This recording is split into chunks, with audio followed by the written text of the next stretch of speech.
Ways to improve the game without hurting integrity. This is one. This is a Chris special because he told me to search integrity. And Very good. Yeah. Great start. I hear a lot of controversy about the state of the game today involving stuff like the shift, TTO, baseball. I don't know what that is. What is I'm trying to think. What is TTO baseball? Yeah, type it in. Oh, three true outcomes. Three true outcomes. I don't know what that is. Strikes, doesn't matter. Oh, go ahead, Lauren. Actually, it'll help. Oh, the three true outcomes are the three things that are ultimately happen in any at bat. You either strike out, you get a hit, or you get a walk. Okay. IBB rules, which I'm not sure what that international baseball rules, maybe. Intentional walk. Intentional base on balls is IBB. Yeah. Pitch clocks. Batter staying in the box / umps. What rules would you add to make the game more exciting, speed it up, improve it, or whatever? I mean, I feel like they've done a lot. They have done. They've added all those ones that they're mentioned there are all sort of because that was a big issue that they had was they just realized games at one point before they put all this stuff in, they were running like 3 hours, 45 minutes. Sometimes the games were just so slow. There's some pitchers and hitters that were just like egregious with it. I can't think of any off the top of my head now, but like people who would take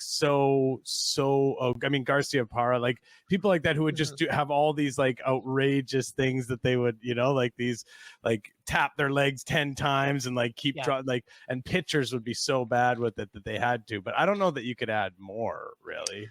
Well, I can think of a few really great rules. I lost my place here. Where's it at? Oh, you lost your place in your head. Where you okay, here it is. Yourself. Nick says, "Move the mound back like a foot, and there will be way less." Okay, a foot. Move the. I mean, only a foot. Okay, that's not that long. It's still moving. Smaller roster size or allow less pitchers on the roster, so pitching changes can't be made as frequently. I think that's a big problem. The way they've been going the other way with it. They're going the other way, and there's a good reason because people just throw so hard now, and they like that. There's so many injuries having to do with pitching too many innings and just overworking pitchers, especially younger pitchers. Yeah, the game's become more like dependent on having more relievers than it used to in the past. So and they're going the other way. And over time too, because initially when baseball started, the guys would just pitch every single inning of every single game. Like they were throwing 76 miles an hour. Yeah, and, throwing 400 innings a year. Yeah. Well, how about this? It's not much, but I would limit relief pitcher mound warm-ups to 2 pitches. Now, why? Just to speed the game up. Less time for the game. I don't know how much time that saves. It doesn't save very much. It doesn't save much. And I get you're saying like on the actual mound when they come out, but because they're warming up beforehand. But that's all done during commercial break. Like, who gives a shit? They're not gonna like shorten the commercials. Totally, they still have. MLB wants more practice pitches for that reason. Yeah. This guy Frozen Waffles OP says, I honestly believe that if they just put in strike zone robots with the umpire still there and didn't tell anyone, people would still bitch, but it would help. Why would it help? Robots. The robot would be like 99.9% accurate, and the umpires are only like 98.7%. But then why wouldn't you why wouldn't you tell the people though? Yeah. Like what is gained from not telling them? Oh, because you still want them to be complaining. That's what you still want that. Well, no, we need the leverage over the ump union. Oh yeah, of course. I forgot about the ump union negotiations. They're powerful. Those are page 1. Yeah. This guy says also for the sake of conversation. So he's saying this for the sake of conversation because he's about to get yelled at. Give teams a 28-man roster with only 25 available per game. I understand this takes away certain aspects of manager strategy. However, it can ensure the best needed players are available. That wouldn't even do anything because you have more than 3 starting pitchers on your staff. So like it would just be like, okay, are 3 of our guys that just pitched the last few days anyway? What is the purpose of that? Like why would we be doing that? Because it doesn't save players. Time. But it doesn't save time. Yeah, they just want pitchers to go longer and like they already have limited like how many times or how often like a new pitcher can come in. They have to like, either change them in between the inning or they have to face at least 3 batters. And so doing this sort of thing like would just lead to pitchers getting just like left in while they're getting shelled. So that's not going to make the game any faster. Like a guy is getting absolutely like his ass kicked. And it's kind of brutal to watch that too. I mean, some people like that, but I don't know. It's kind of sucks to now someone getting hammered. Yeah. Now I'm going to throw one in that I don't even know why this guy wrote this. I cannot figure out exactly why he wrote this, but maybe we Giants 88 New York Mets fan says make everything reviewable. Balls, strikes, everything. So you want to slow the game down. Each team gets 2 reviews. Yeah. Each team gets two reviews. If you succeed in reviewing, you get the reviews back. If you fail, you lose it.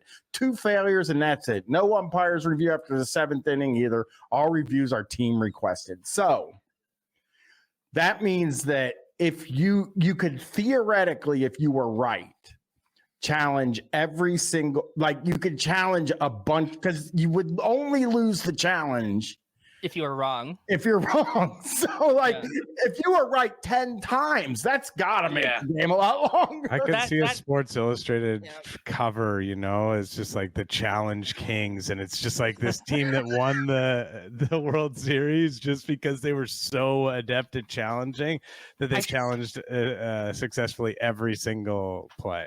I think that sort of happened. I remember a story from a couple years ago about like one team had a guy who was just like exceptionally good at knowing when to challenge. He was like the review play-by-play guy. He got like a Sports Illustrated right up. Really? That's crazy. Well, this guy says the game would never end. They would endlessly review balls and strikes. They have people telling you to challenge or not. Just get a robot ump.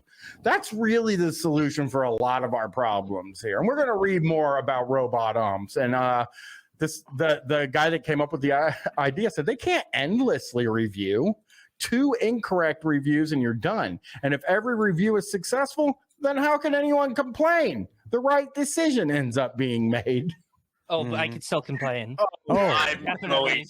And baseball fans would have no problem complaining. What if the right decision was to the detriment of the team I like? Then I'll complain. Yeah. Robo-umps are great and all, and I love the concept. Having reviews takes most of the human error of safe out calls, but can a robo-ump compensate to different size strike zones? See, this seems to be... do. That's what a robo-ump does, is it? That's what I assume. But they're not like perfect yet. They're using them in like the minors, like to test them out. But I don't know. They're getting like close, but they're still not perfect. They're never going to be perfect because like a strike zone is a really weird thing. So blade spheroid, I always have to say what it is. It's a blade spheroid. Well, the thing they keep saying they don't think baseball players, they don't think a robot can do the strike zone because it's different for everybody. But it's like, I think a robot could like that. I think like we have that. I think it's proven that they're getting pretty good. Robots are getting pretty good. I didn't used to be too impressed with them, but they're pretty in the impressive. Leagues where they're using them, they go and measure everybody like at the beginning of the season, and it actually like a bunch of guys lost like 2 inches off of their stated height when they did that. But if you're shorter, the strike zone is smaller, so like it's good. Not to worry about anything you want to shave a couple inches off, but the robo umps do like accommodate for the different sizes.